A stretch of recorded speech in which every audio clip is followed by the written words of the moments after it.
اور اے پیغمبر صلی اللہ علیہ وآلہ وسلم، ہم نے آپ کو تمام جہانوں کے لیے رحمت بنا کر بھیجا۔ لہٰذا حضور کریم صلی اللہ علیہ وآلہ وسلم کا اخلاق آگ کے اعلیٰ درجے پر فائز تھے۔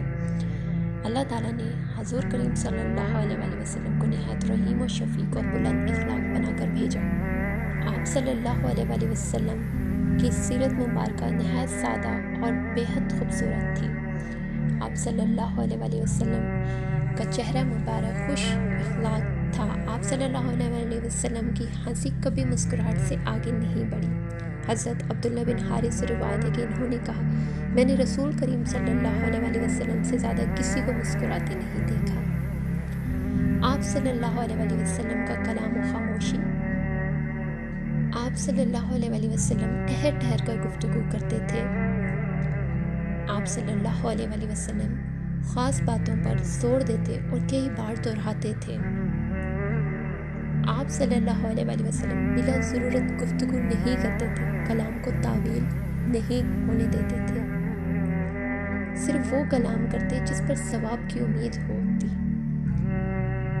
آپ صلی اللہ علیہ وآلہ وسلم جب کلام کرتے تو صحابہ ادب سے سر جھکا لیتے، گویا سروں پر چڑیاں بیٹھی ہوں۔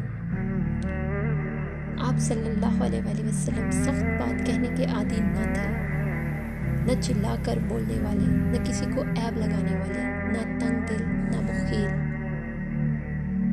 آپ صلی اللہ علیہ وآلہ وسلم نے فرمایا، تم میں سے سب سے زیادہ کامل ایمان والے وہ ہیں جن کا اخلاق سب سے اچھا ہو۔ آپ کے اخلاق کی مثال یہ ہے کہ رسول پاک صلی اللہ علیہ وسلم نے فرمایا، جو تم سے تعلق توڑے اسے تم جوڑو، جو تمہیں محروم کر دے اسے عطا کرو، اور جو تم پر ظلم کرے اسے معاف کرو۔